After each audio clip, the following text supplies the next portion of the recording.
This may not be acceptable for children. Hey guys, welcome back to the C&J show, and I have my favorite Jen and Juice here, and I have my sister Neek. And if you guys hear just a little bit of wind or something or whatever you're gonna hear, is because we are driving, and I decided to ask my sister and Jen and Juice, hey, let's talk about, we was talking about something really good, talking about Beyonce, but I said, let's talk about R.Kelly. Do you like teenage girls? When you say teenage, how old are we talking? I don't know what to believe anymore. At first, I was saying maybe R. Kelly is innocent, but it just seemed like people just keep coming back, Jen and Juice. No, now it's the boy. It's a boy now? The boy just spoke up.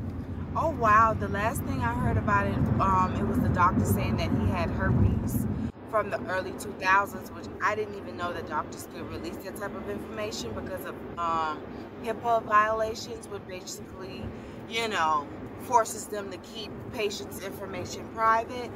But with all of this stuff going on with the little girls, I don't know what about this little boy. I don't either. Well, now he's 32. The guy is 32 now, but he said that happened when he was 16 years old. Wow. 16, they met at a McDonald's, at his little McDonald's in Detroit.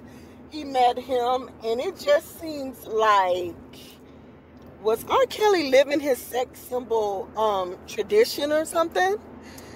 I mean, that's the thing. I don't be knowing, because I feel like everybody can come out, especially by this being, and I'm not saying that it didn't happen, because I mean, God knows I don't know.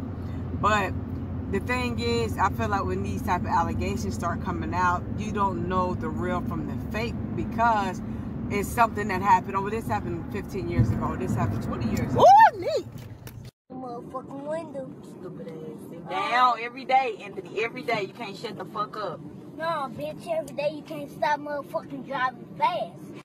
Okay, child. Yeah, because I've never ever seen that before. Whoa. Yeah. But no, the thing is, you just never know. Like with these people or whatever, it's like, you know, those allegations sometimes be from so long ago. And then it's just like there's no way to test it to see like, okay, well, is this true? Is it not true? Like how they do, like, you know, little kits or whatever. Yeah. To say like, okay, well, yeah, you definitely, you know, did that. And the third is like, now it's just like, okay, well, if you say that this happened, we have to take your word for it. And what I don't care for is, I just think, I understand you feel more comfortable coming out when everybody come out, because it's like, okay, now I can say something too.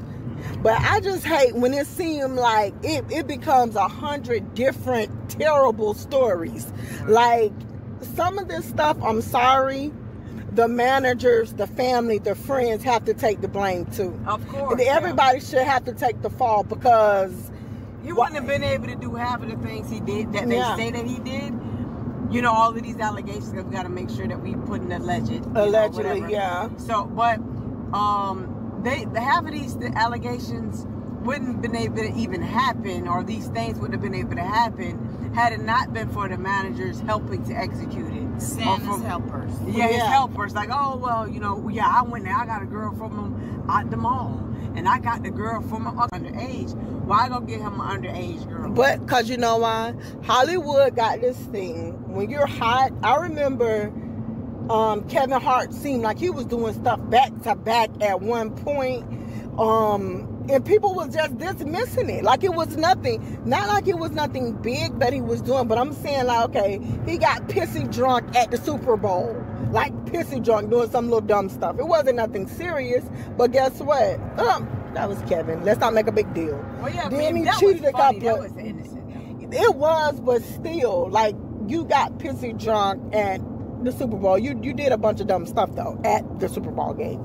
He did do a knee. You don't think he did was he went up on the interview thing and then you're like, everybody laughing on those. What knee? Okay, so we're gonna excuse that one. That one wasn't so bad, but even down to a bunch of the cheating things until it got to when he said, "Yeah, I feel like something is on my back." Everybody kind of like Yeah. Whatever the girls say, that's really nothing.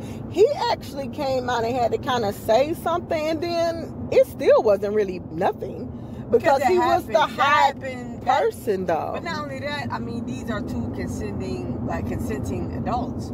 So, but Nikki was married, though. I understand that. And she was pregnant. All right, and it was. It was timing was bad for him. Of course, timing was bad. Yeah. But you know, there's no right time to cheat. You know what I mean? It happens. You know what I'm saying? And being on the road, you're traveling on a regular basis and things of that nature.